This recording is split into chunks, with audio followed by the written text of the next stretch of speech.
Niya po ng ating telepono si Attorney Greg Pua Jr. Siya po ang Executive Director ng Land Transportation Office o LTO. Magandang umaga po, Attorney Pua. Si Xander po at si Angel. Good morning!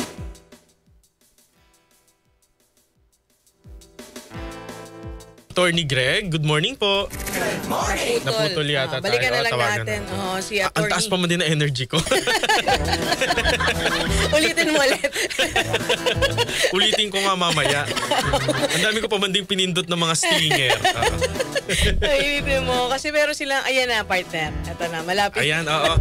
Go. Makakausap po natin si Attorney Greg Pua Jr. Siya po ang Executive Director ng LTO o Land Transportation Office. Magandang umaga po, Attorney Pua, si Xander po at si Angel. Good morning!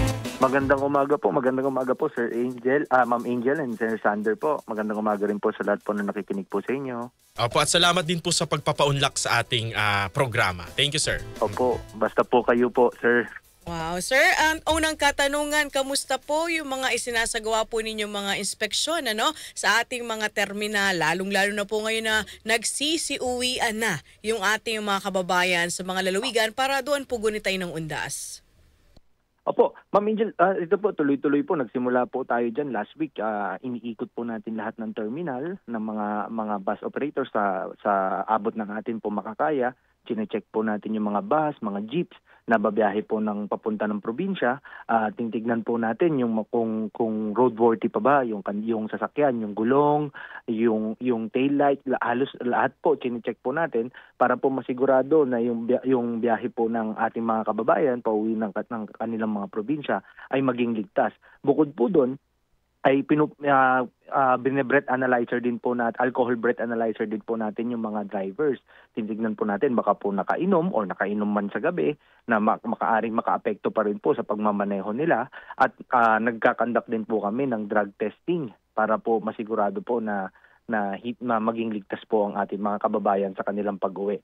Dagdag pa po ron, bukod po doon sa mga terminal, nag-assign din po ang ating ASEC, si ASEC Marcos Lacalinaw, sa mga daan po. Meron po tayong mga enforcers and other deputized agents na naka-deploy po sa ating mga daan para po masigurado at ma-check natin hindi lang sa terminal pati po sa daan na yung mga sasakyan ay maayos pa po ang ibiyahe. Opo, Attorney, nabanggit po ninyo yung breath analyzer. Ilang oras po, would you know po, ilang oras safe nang magmaneho ang isang tao o driver po na nakainom? Well, pasensya na Sir Sander, but hindi tayo medically pero experience kung nakarami po tayo ng inom sa gabi medyo apektado po yung ating pong kinabukasan 'di ba? Yan tawag po natin na hangover So nakakaapekto po 'yun sa kondisyon at mental at physical ng isang driver po. Opo, siguro safe na po yung 2 araw na pagitan po, no? Kumbaga po, ano lang naman tayo nagtatansya. Opo, pero maganda nga po para po totally wala. Kaligtasan ng ating mga kababayan kung alam po natin na meron po tayong magmamaneho po tayo ng malayo or ng ilang oras sana po wala na po. Yes. Yan kasi ang problema, partner, kapag halimbawa ay may ganitong bakasyon, di ba? Nagtitipon-tipon ng mga magbabarkada, magkakaibigan, hindi maiwasan na uminom. Tapos nagkakaayaan na mag-road trip, di ba? Ika nga, lalo na kapag medyo napunta sila sa lugar na hindi sila pamilyar, bago sa kanilang... Lalo yung mga matatarik. Opo, yun na nga po, sana po ay iwasan po ng ating mga driver ng pampublikong sasakyan yung mga tinatawag nilang tawaggan, mga pag tinawag po sila diyan dahil tandaan po nila ang dala-dala po nila ay hindi lang po nila buhay, hindi lang po buhay ng kapamilya nila, pero buhay po ng ating mga mananakay na publiko. Attorney Greg, gaano po kadami ng mga tauhan po ng LTO ang mga nakitalaga sa mga terminal and even sa mga checkpoint ngayon pong undas? I don't have the numbers, Ma'am Angel, pero ang utos po ng ating ASEC Marcos Lacalinaw po, lahat po yan, 24/7 po yan nakadeploy. lahat po all forces po kami ay nasa it's either umiikot sa terminal or naka-deploy po sa ating mga daan. Bukod po kasi sa ating mga empleyado, Ma'am Angel, meron din po tayong mga deputized agents.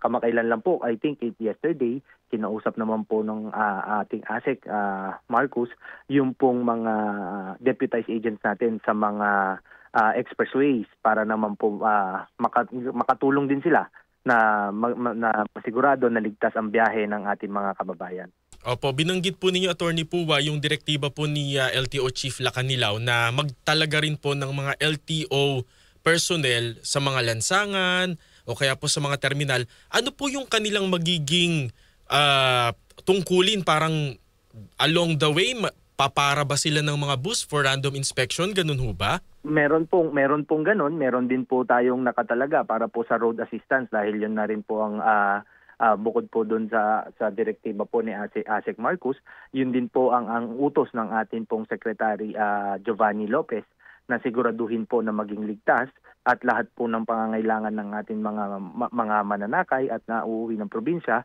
ay makatulong po ang hindi lang ang LTO but ang buong DOTR family. Sir, sa mga isinagawa niyo pong inspeksyon, itong mga nakalipas na araw, meron po ba tayo mga mga gumagamit po ng illegal na droga? At kung meron man, asa na po ba sila? Hindi na po ba sila po pwede mag-drive kahit kailan? Opo. Wala pa po tayong nababalitaan na nagpositibo sa droga, pero kapag po ito ay nagpositibo sa droga, automatic po 'yun, kukunin po natin ang lisensya at hindi po siya makakapagmaneho hangga't hindi niya magkakaroon pa po ng confirmatory test 'yan, at pagka sa confirmatory test positive pa rin siya, revoke po ang lisensya. Opo, kasi kung mababasa nyo po yung komento sa social media ng ating mga kababayan, kapag meron pong na-i-involve sa mga road rage o kaya po nakapatay, etc., parang automatic po kasi sa LTO na isususpinde ng 30 days or 90 days yung kanyang lisensya. Ang sabi ng ating mga kababayan, bakit daw suspension lang, bakit hindi i-revoke? Meron ho bang process pa bago po yung revocation? Well, preventive suspension lang po yung 90 days. Ibig po sabihin nito, walang hearing, walang paliwaliwanag, i-preventive suspend po natin yung kanyang lisensya ng 90 days. Pero within that period po ay pagpapaliwanagin po natin yung involved na driver at kung mapatunayan po natin na hindi siya dapat magkaroon ng lisensya, na dapat pong matanggal ang kanyang pribilehiyo na magkaroon ng lisensya, i-resolve po natin, tsaka po natin i-revoke. Kasi para po sa revoke, kailangan naman po natin mabigyan ng due process po yung pong involved drivers. Pero yung preventive suspension po na 90 days, hindi po natin siya kailangan pagpaliwanagin dahil naaayon po ito sa batas. O ayan na, sa mga nakikinig po ngayon, kasi baka yung iba po alam niyo po yun, parang yung judgment kasi nila, parang bakit suspension lang? Dapat yung mga ganun po. At least ipaliwanag po. Kung mapapansin niyo naman po, kung tututukan lang ng ating mga kababayan, yung pong mga preventive suspension po natin na mga lisensya, for instance po, preventive suspension po natin ngayon dahil na-involve sa isang road rage or sa isang aksidente. 2 weeks, 3 weeks, mababalitaan naman po nila yan, na-revoke na po yung lisensya nila, at bukod po doon sa pagiging revoke, dinidisqualify din po natin yung mga involved drivers depending on gravity na hindi na po magka-lisensya habang buhay. Yun, opo. Attorney, sa tuwing may mga malalaking okasyon lang po ba kayo nagsasagawa ng mga inspeksyon sa mga terminal, sa mga driver? Kasi yung iba pag hindi peak season, partner, doon natin nababalitaan, yung iba na mga nasasangkot sa mga road rage. So meron po ba kayong inspeksyon palagian po ba to, Attorney Greg? Meron po yan po. Nagkakarantong po tayo lagi ng random inspection po dahil naayon naman po yan sa ating powers and nakalagay naman din po yan sa batas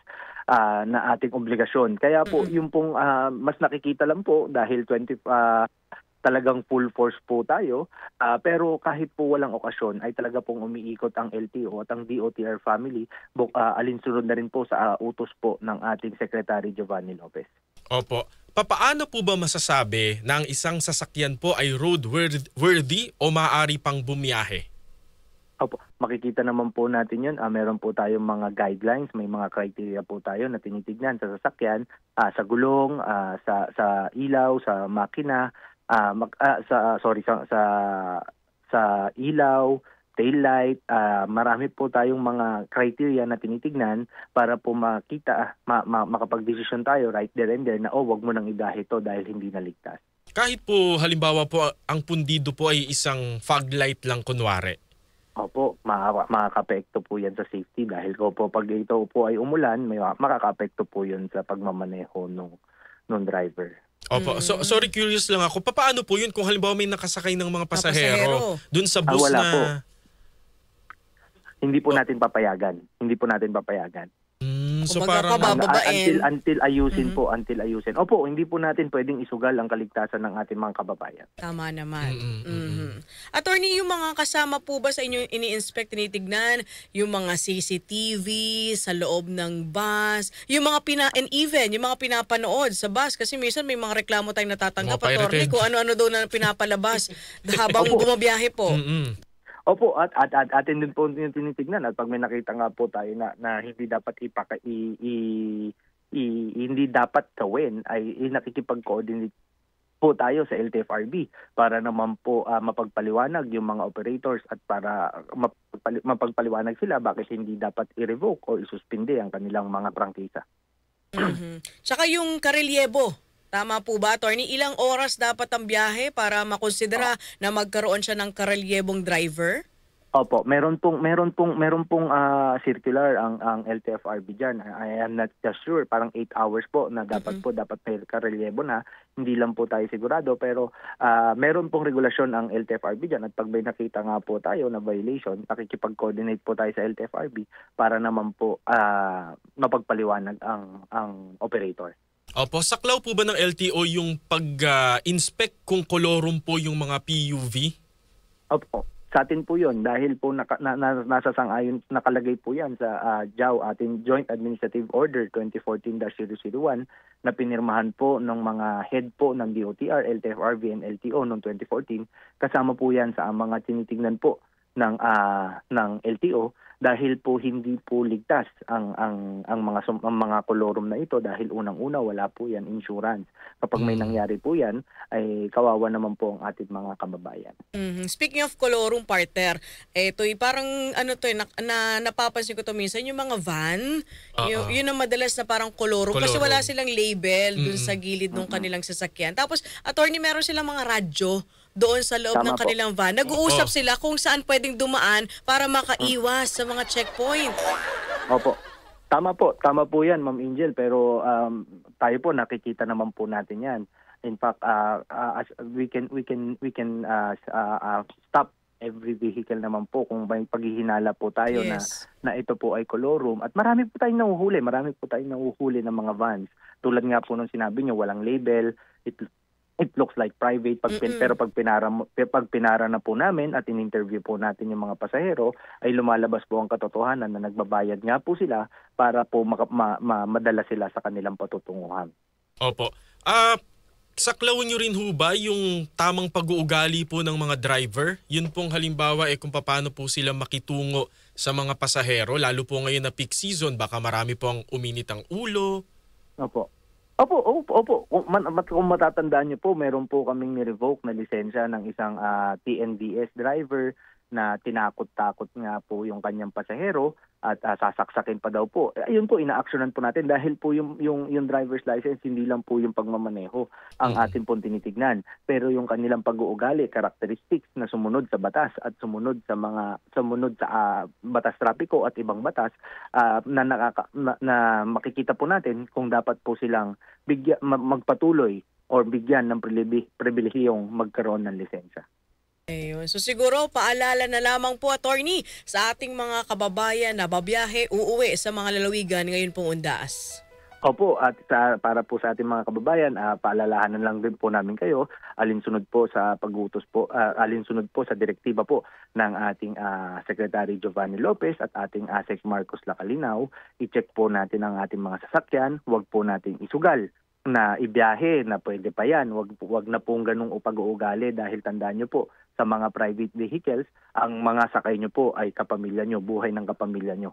At para po sa mga pampublikong nasasakyan na driver, paki-check nyo lang po. I-check nyo, wag lang po kayong magbase sa sinasabi ng operator nyo, kayo mismo, i-check nyo po yung inyong sasakyan dahil buhay po ng ibang tao ang hawak-hawak nyo. At ang gusto po ng ating Secretary Giovanni Lopez, maging ligtas ang biyahe ng bawat isa at makasama po natin dito po sa darating na undas. May pahabol ako, partner. Attorney, halimbawa yung mga kababayan natin ngayong undas, may maispatan sila na barumbado sa pagmamaneho. Pero meron po ba silang hotline na pwede pong tawagan para doon po sila magsumbong? Yes, Ma'am Angel, meron po. Doon po sa ating Facebook page, meron po, pwede po nilang i-send doon, pwede po nilang itag ang LTO, ang DOTR, at makakasigurado po ako na atin pong i-issuehan agad ng SOCOS yan, a-actionan po natin agad yan.